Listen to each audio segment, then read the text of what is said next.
Assalamu alaikum, sister. Jazakallah khair for coming for a second time to, give us interview and share your knowledge and experience with us.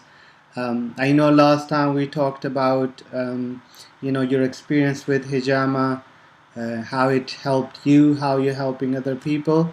And today we want to focus on your clinic and the business side of hijama. So, inshallah, why don't you introduce yourself quickly? Where are you based? And then we can start. Walaikum Assalam. I'm Nasreen from Peterborough. Tell us your background and what were you doing before hijama? So my background before hijama was qualified hairdresser to level 3. The same with beauty. I did my level 3 and 2, and all Indian head massage cupping. I was doing all the electrical body treatments as well as the electrical facial treatments, and one of the treatments was massage cupping. And when I was doing massage cupping, no matter what I do, I was trying to see how I can improve my technique and how I can do things quicker or more efficiently. So when I was doing my massage cupping, I was just trying to see how other people do the massage cupping, if there's something that they do different that is better than me or anything that I can pick up. So when I would type that into Google or YouTube, the thing that kept on coming up for massage cupping was hijama. So I'm like, what is this hijama? I knew, like, people go to Saudi, they used to say that they have, it was a different word that they used to use, that they would have cups put on, but I didn't know this is what it was actually called. And so when I saw hijama, I thought, I'm doing everything else, why not do something that's actually sunnah and going to help people, get better? So I started looking into it more, and from YouTube, I saw one of your videos where you're actually promoting hijama. And through that, with the link, I actually registered with yourselves, and you sent me an email out with how I can do hijama on my family members and how it helps. So, as soon as I saw that, it was like, yes, I want to really do the course. It was just getting on the course, which took me a bit of time. So, inshallah, when I did get on the course, tried finishing it as soon as I could, because the whole point of doing it was that I can finish it and start the treatments. MashaAllah. So what was your setup before? What was your setup before hijama? Well, I did hairdressing, beauty, and everything. I used to work in different salons. Plus, in my house, I had a room as well where I did my hairdressing, my beauty, and because I do gel nails as well. So I would do my nails and everything in the salon, and then I had clients that would come to me in the house as well. So when I started with hijama, I had a beauty bed there already, so it was like, okay, another treatment. Whereas before, I used to mainly deal with the English side of the clients.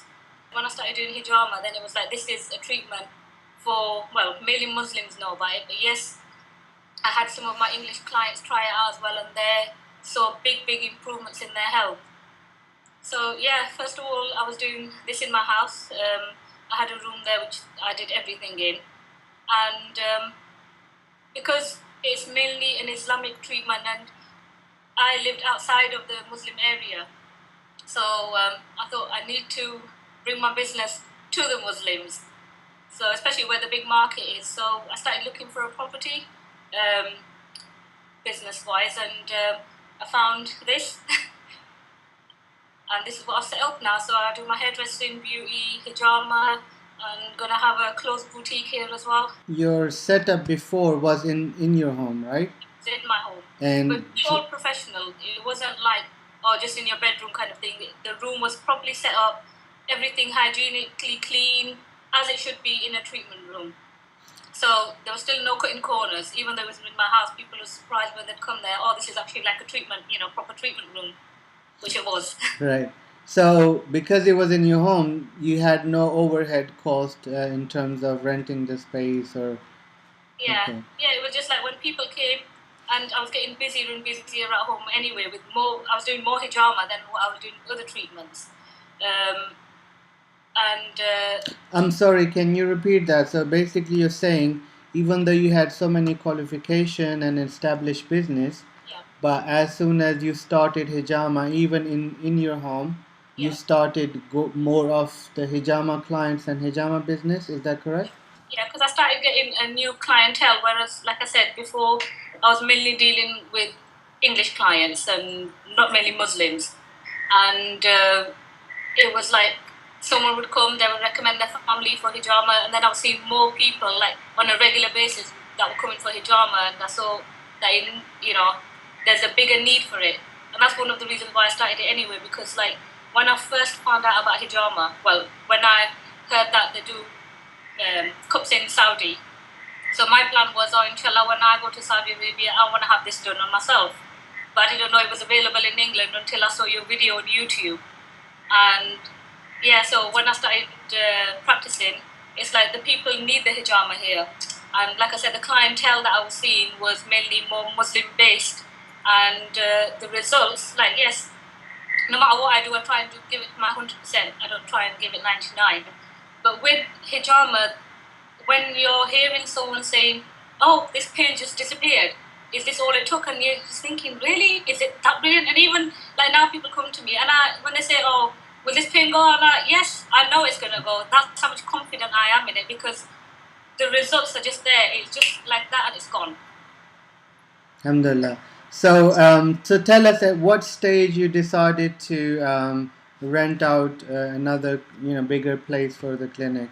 Well, it was more or less when I actually got my qualification through. But I'd been looking at different places and things just weren't right now. This doesn't seem right or that doesn't seem right. So even though I'd get to like a last day thinking, do you know what, I think I'll take this place on. But something was just telling me, no, this is not good enough.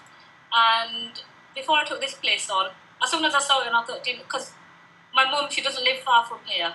And every time I would drive past it, I'd always look at this place and I'd think, do you know what, if this came up for rent, I would love to take this on because the masjid is 2 minutes walk and it's right in the centre of the community. And I was like, this would be perfect for hijama. So as soon as it came up, it needed loads of work and I was like, it doesn't matter. I'm taking this place. And I did my istihara and here I am. MashaAllah. So what did you have to do to set it up? Everything. All the electrics, the central heating. A lot of the work is actually done behind the walls, which you can't even see. Because when I took this place on, this place was some kind of an internet shop before. And they had, because they had all the internet stations, they had all the wiring which was on top of the walls. So you could see all this big trunking and everything, and big massive pipes of central heating over the walls, and there was absolutely no flooring. This was just all concrete. Because I wanted to make 2 treatment rooms, there was only water on one side. There was no other water coming over this side. There was no drainage. So I had to have the ground dug out, pipes put through from the ground. So for my wash basin, for the treatment room in the other room as well, to bring the water there. There was no heating in there. I don't know if you can see the treatment room behind me. This was just open space. So I had to have that wall built. I had to have another wall built on the opposite side to make a treatment room there as well. And all the skirting, the door frames, the doors, you name it, I changed everything in it, even the plastering. MashaAllah. So obviously we would ask you to, show us around later, inshallah. But didn't it scare you? Like, what was your thought process behind doing all this work and spending all this money, time, and effort? So were you confident in the results? Like, what was your thought process? Like, why would you be confident spending so much money and time? Thing is, like I said to you, like even when I had the treatment room in my house, because I've been in this field for quite a while, and I have that, you have to have a professional place for someone to go. It can't just be a bedroom or something. If I was doing it from home, it could have been, oh yeah, just stick them in the bedroom, do a treatment. All I'm concerned about is the money, but that isn't the case. You want somewhere where someone's going to feel comfortable, and it's got to be done professionally. So even like when I had the treatment room at home, and people would walk in and it's like, oh, we didn't expect this from here. It's like a proper treatment room. So, even like I had my Facebook account and people were leaving reviews there, professional, clean, everything, because they were expecting it to be, oh, maybe we're just going to sit on the floor or something, and it wasn't. And that was in my house. How could I not do the same or even better when I'm actually opening a business? And it's not that, oh, I thought, am I going to make the money back or am I not going to make the money back? But if you're going to have a professional environment for people to come into, they're going to want to come. It's not, oh, we're just going to a shabby old place. Like, I've heard of places where people are doing it in sheds. They're doing it like garages outside. It's got to be professionally done.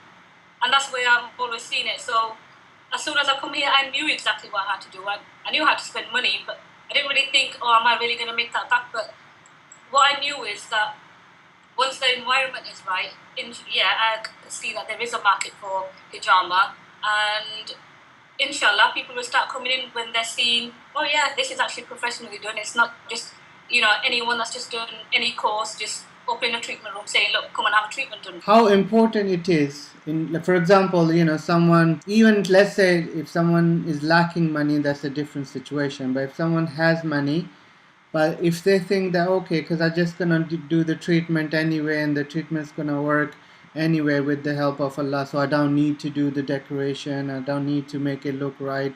So in your experience, because mashallah, you've been a businesswoman, you had other treatments, so how much does it matter, the professional environment, and the presentation, and the user experience or the patient experience? For a business, what do you think? How much does it matter? I think it's very important. And when you said about the money side, that if people haven't got the money, like, yes, I'm sitting here, but honestly speaking, when I started this business, my husband he'd gone to Umrah, and we have just bought a new business just over a year ago. Financially, I didn't have the money to actually set this up, but I knew I was going to do it. So it's like, I don't care how I'm going to do it. I know how I want to do it. Yes, it might take me time to do it, but it's going to be done properly. So when I started this place, there was nothing in the bank account because my husband had taken a load of money to Saudi with him. And I think it was about a day or two since he was gone, and this place came up, and I was like, yes, I'm taking it. I don't care what's happening, I'm taking it.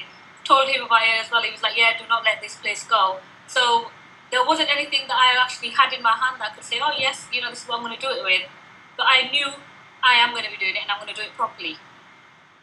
MashaAllah, that's amazing. It's just like, obviously, someone can learn a lot of lessons from it. That, MashaAllah, you made istikhara, you went for it, you took an action, and alhamdulillah, we see the results. So you didn't think that just because I don't have something, you didn't have limited belief that I can't do something. You just said, Allah help me, I'm going to do this, and Allah helped you, and MashaAllah, now look what you have.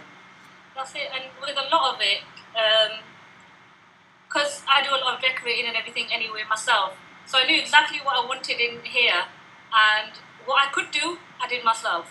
What I couldn't do, obviously I had to get people in to do. Like, I couldn't do the piping, and I couldn't do the electrical works and stuff, but everything that I could do, I made sure I did it myself to cut the cost down as much as possible. Yeah. So how is let's talk about the current stage. What stage of business are you in? Like, when did you open the clinic? It was up and running and you launched it, and then what is the stage of business right now? Okay, I opened up 2 days before Eid.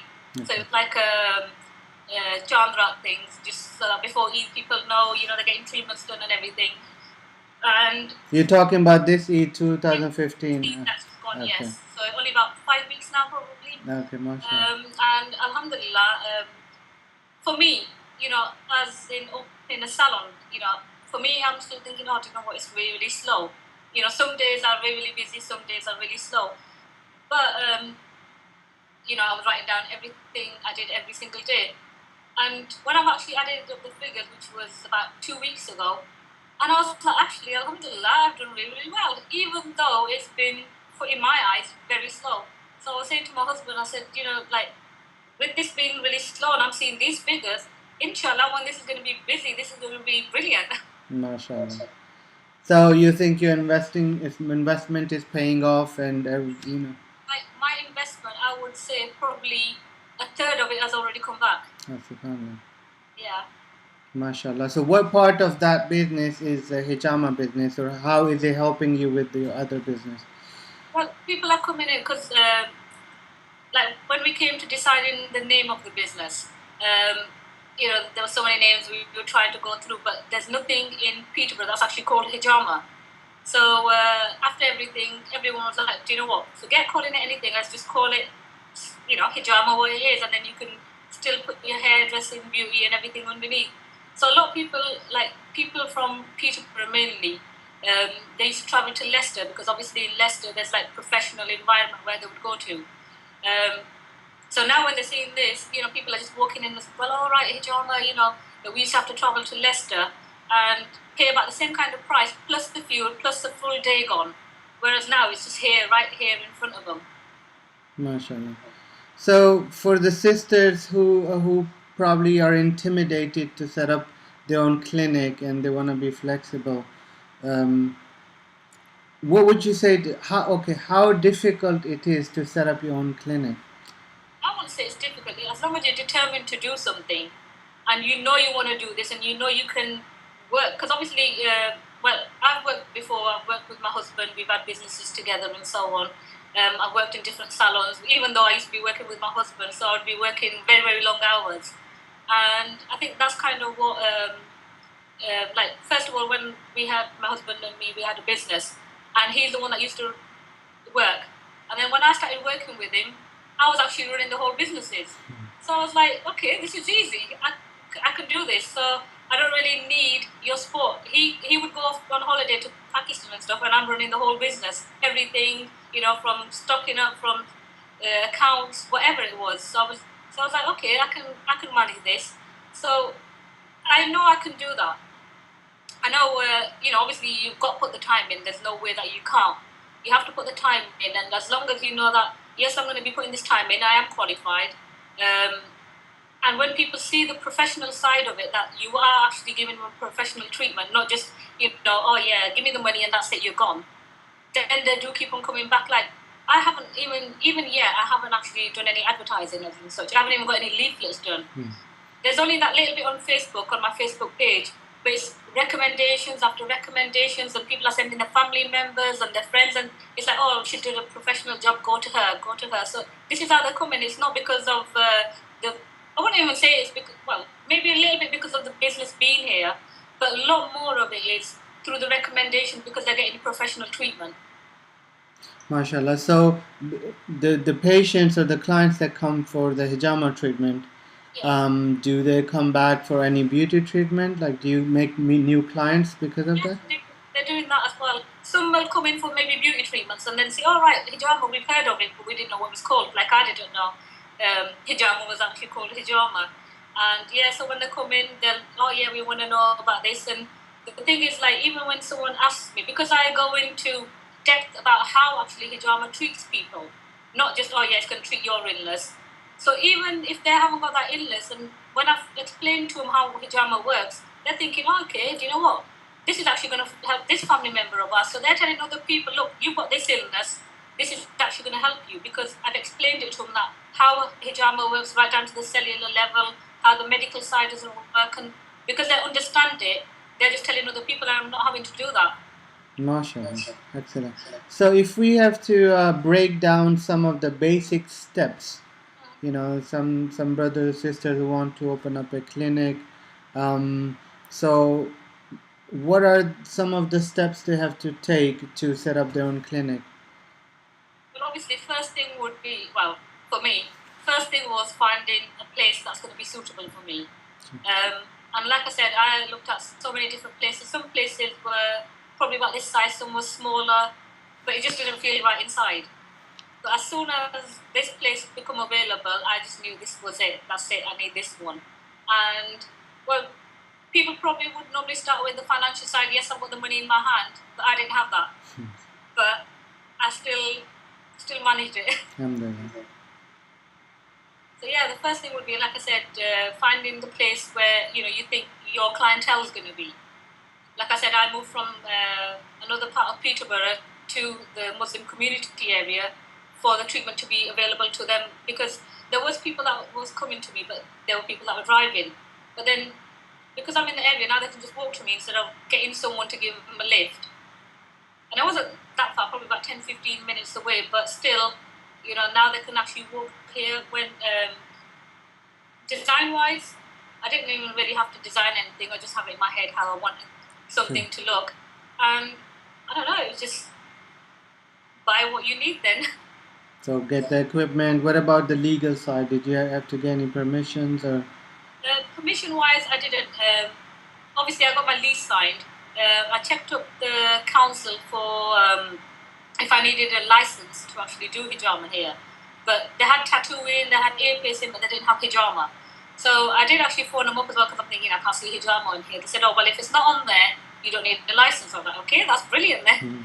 So when I did speak to the person, they were like, oh, it's only when you're doing tattoos because there's a bit of blood. And I said, well, there is a bit of blood in here as well, but there was nothing that actually said that I needed a license. So in that way, I was fine. When it comes to the disposing the waste, I already had the yellow bin and at my house, so I've just brought it along here. But other than that, not really. No, there wasn't any other kind of legal anything that I had to do. Just be qualified and get my insurance, which was already running because I was doing the same in my house. So it wasn't anything really more. But if someone was setting up and they didn't have the insurances, yes, they would have the insurance and make sure they're all qualified and yeah. So basically, it's quite simple. Find a location, check with your council, and basically make it look nice, get the equipment, and get going. Yeah, that's it. Subhanallah. So I guess we're ready to and excited to look at your place. So if you can give us a detailed tour of your place, inshallah. It looks amazing. So you have sink in there. Yeah, I don't know if you can see it all. Yes, I can. Yeah. So this is one of the treatment rooms, Okay. mainly massage and facials. So this is, again, like I said, the salon. Okay. Treatment room. All right. Excellent. So it's like, put my sink here as well. Okay. You can see it, but yeah. So this is where the hijama and waxing and wherever I need more light. Sure. Them kind of treatments are done in here. My waiting area. Okay. So did you do the walls yourself? Yeah. All the decorating side I did myself. Wow. So you're setting the bar quite high for the other students. Your setup is amazing. The decoration and the feel is amazing. So, I'm sure your clients get really good experience and feel, and Yeah. they definitely want to come back. So, what would you give advice to our students or sisters out there? Maybe share with them the benefits of owning a hijama business, like how it has changed your life. What are the benefits you think you have after starting and owning a hijama business? Well, one of the big benefits is the dua from the people. As soon as they feel they're recovering, the dua that they give out of their heart is just better than any money can do. And like when we're talking about the business side and having a professional environment, main thing is like if you don't want to go to a dirty place yourself, why would you expect someone to come to a dirty place? And the thing is like when you're thinking of setting up a business, the whole point is it's long term. You're not just thinking of spending all this money. You only want to do it for a week or 2 weeks and then just stop. So if you're serious about actually working and doing a business and earning money from it, obviously you want to retain the clients and you want, like I had a lot of people say to me, oh, why are you spending this much money? You should have set the business up first, start making the money first, get the clientele, then do the business. But what kind of image would I be showing then? Oh yeah, come to a dirty place, now I'll make it nice. No, it's what I am. You've got to show what you are. So from the beginning, yes, this is a professional environment, this is what you're coming to. And inshallah, then, when your clientele does build up, you don't want to be knocking things down and decorating and everything. You've got it there from the beginning. And that's another thing that people are going to talk about. Like, I have people coming to the salon even now and they'll be like, oh, we've been to so many salons in Peterborough, we've been to London, but this is actually beating them. So it's like, they want to come back. And it's not mainly, oh yeah, the salon's got to be nice and people are going to want to come back. But you've actually got to offer them the treatments properly as well. It's not cutting corners on treatments. You've got to do everything professionally. Everything has to be done 100%. It's not like, oh yeah, today I'll give you a 10-minute treatment and then tomorrow it'll be an hour. It's got to be done properly. And the thing is like, I've had clients where I've done hijama, and with beauty, it's always Yeah, if you're having a facial, it's an hour. If you're having a pedicure, it's an hour. Everything is timed. Even though we try and keep hijama timed, but then there are some patients that are going to actually need a longer treatment. And I don't know how other salons work, they're probably charging more for longer treatment or whatever. But mine is just, you're coming for a treatment, that is what you're getting. So it doesn't matter if I'm going to have to use extra cups on them or if it's going to take me even longer to do. If I haven't got a client, or even if I have sometimes, and this treatment has to be done, it has to be done. And it's not cutting corners, and a lot of people actually see that it's not mainly just the money side of it, it's the people that matter. So as long as you're actually satisfying the person and you're actually looking at what they need and their benefit, what they need to benefit from, not just walk through the door, look, I've got another one, I need this money. You're actually thinking about the person. That's what's actually getting more people to come in. So I don't know if that's going to work for other people, but that's the way I work. MashaAllah. MashaAllah. I mean, I always say whatever works, keep doing that, inshallah. So again, sister, I really appreciate you coming on again and showing us your beautiful salon and treatment center and sharing your knowledge and experience. I hope, and I'm sure many people will benefit from it, inshallah. And next time we can talk about some case studies in specific. So again, Jazakallah for taking your time out. That's fine, thank you. All right. Talk to you soon, inshallah. Take care.